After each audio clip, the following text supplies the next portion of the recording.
Hello farming enthusiasts. Today we are getting ready to spread some compost and some first cutting hay that is less than excellent, which would most likely be compared to mulch. So we are getting ready to spread that on some of our hilltops, and I'm gonna take a minute here to explain why we do that, but first I'm gonna show you guys the setup. So here we have this very large essentially manure spreader. Hopefully you guys can hear me. It's a bit windy out here today, but this is what we use to spread the compost, and we rent this from Bartech,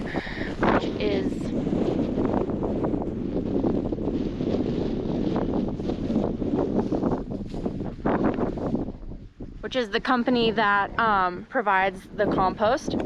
They are located out near Fish Trap on I-90, and they take yard waste and other organic materials, and they create this really great topsoil.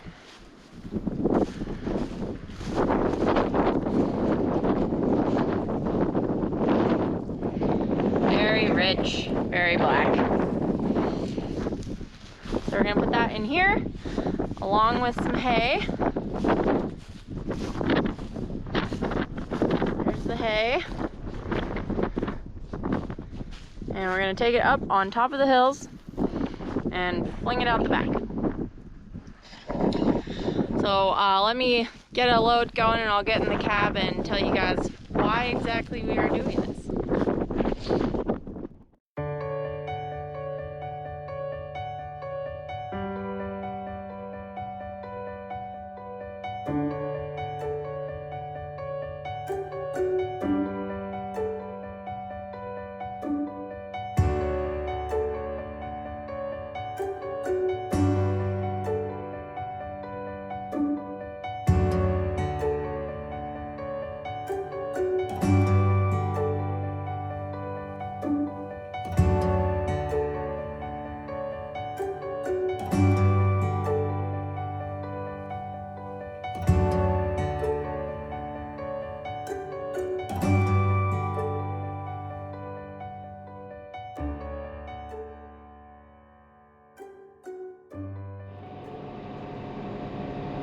Alright, well, I know you're all sitting there thinking to yourself, what in the heck are they doing that for? And I'll grant you, it's a lot of work. But to get back to the whole how, why, when, whatever, we have to go back a little ways in time. And that would be probably about 5 or 6 years ago. Dad came up with this Residue Redistribution program. So the idea was, and as most people in the farming industry will agree, at the end of the year you have residue left in your fields, aka stubble. And in some places, like the draws and the good sub-irrigated flats, you have too much residue.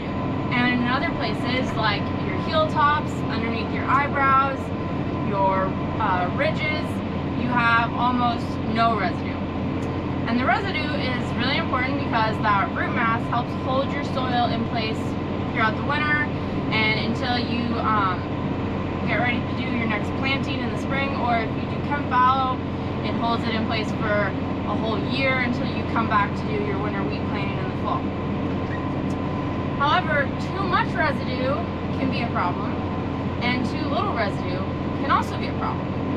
So Dad's taking a look at his field, going, well, I'm gonna mow it because I gotta get rid of the residue, but it's such a shame that I have all of this residue down where I don't need it, and no residue where I do need it.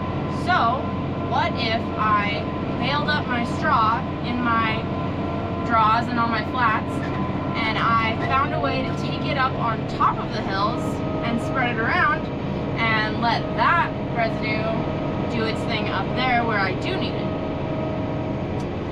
So, because we have cows, we have all of the equipment that we need to to bale and to pick up big hay bales, but we didn't really have a good way to spread it out. He used our flaker feeder a few times, but that flakes it off in big chunks, and really what we're looking for is good chopped up straw.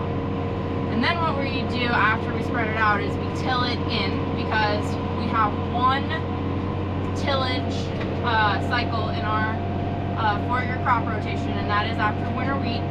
So we till in the fall so that we can do a conventional seeding of barley in the spring.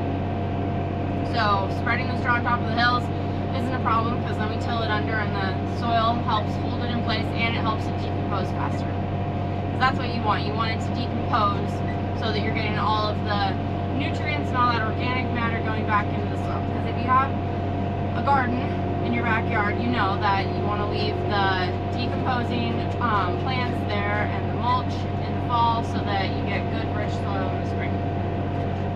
So, a couple years after he started doing this, Dad found this company called Bartech out of pretty much Sprague, and they did mass scale composting, and they had a massive manure spreader. And Dad's like, oh, that would be perfect to spread the hay bales or the straw bales. So he started working with them, started talking to them about their product, how we could get them to rent him the manure spreader, and they started working out a deal to where Dad would use their compost and he would get to use the manure spreader. So we use it to spread some of our own straw or hay, and then we also use it to spread their compost product.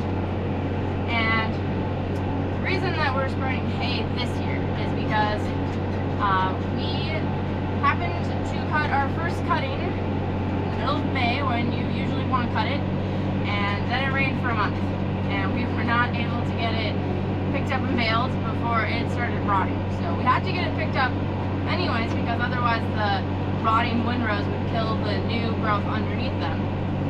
So we finally got it baled and out of there, but the bales were so wet and so full of moisture that if we would have stacked them in our hay barn, we most likely would have had a hay fire. So we put them out to rest and basically chalked that one up as a loss and figured we would use them for our residue redistribution in the fall.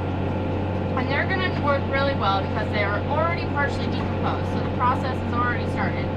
And 2, alfalfa is a really hot organic material, so it's going to be really good for enriching the soil, whereas straw being already dead is not quite as hot. Yeah, so we got a little bit of compost, we got a little bit of hay back here. We're going to take it up on top of one of the hills and our winter wheat fields. This was the Brophy place we cut for winter wheat this year. It was a recrop winter wheat field, but it still did very well. Everybody did really good this year. We had rain at the right time if you don't have hay. And we're going to spread it out, and then we'll come back in a few weeks and we'll till it in. And now I know your next question is going to be, well, does it do anything? Does it make a difference? We have been trying to find a way to quantify that information. So we recently got a yield monitor that we're now using on our combine. Dad can tell when he goes over different parts of the field whether it's yielding good or not, but we don't have enough past years information to really be able to put something together that shows that, yeah, we're improving in this area of the field or not. So we're hoping that if we keep doing this for long enough and we keep checking our yields on the yield monitor, that after a while we'll be able to see a trend of improvement. But just from looking at it, it really looks like it's making a difference. You see better double stands in the fall. You see better yields in areas that you didn't think you were getting good yields beforehand. So we really like this approach. And also, we just like to mix it up. We don't want to use the same,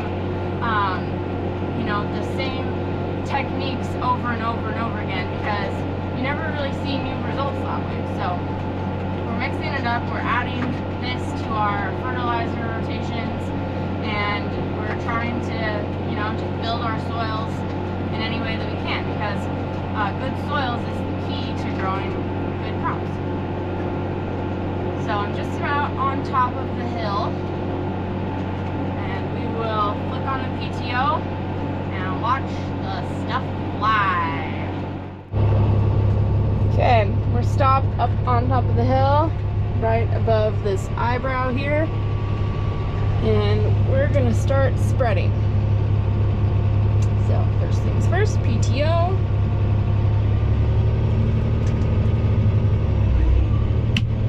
Look at that go.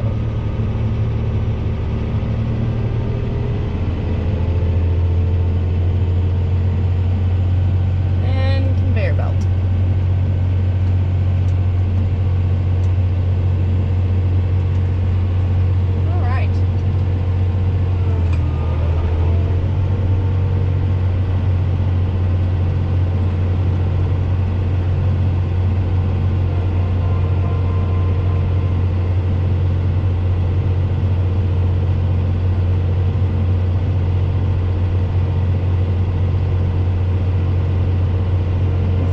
With it being so windy today, it's going to be hard to see if we're actually getting a uniform spread where I want it. It looks like it's all going to fly off there towards Penn. So there you go, Penn.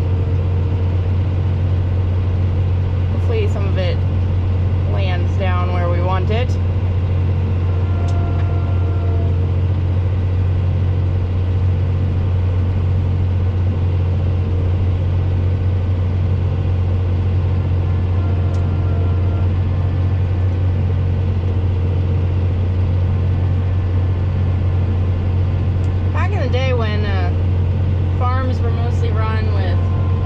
And pretty much everybody had livestock. There's a lot more manure spreading going on because you had to clean out your barn every year, so most people owned manure spreaders, and they would clean out their barns and go out into their field and fling all of the manure out there and use that as fertilizer. But since we've gone to more mechanized farming, there's not as much manure being spread. They use it in the middle of the state where they've got plenty of dairies and feedlots, but just in our area it's not as plentiful and it's not as used. So this is a good way for us to get some more organic matter out in the field.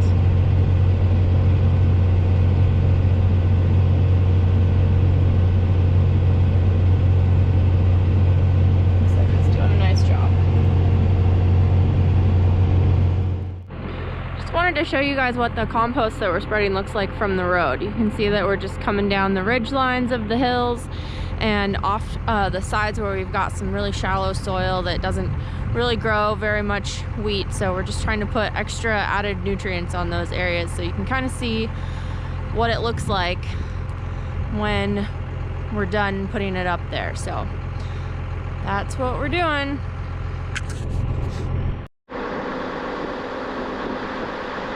I think this one's gonna have to be the last load.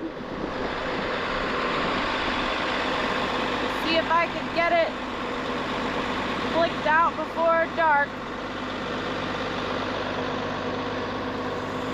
Made a pretty good dent today. It's not dark by the time we get on the hill. Maybe you can see the tracks I've made, but so far it's going good.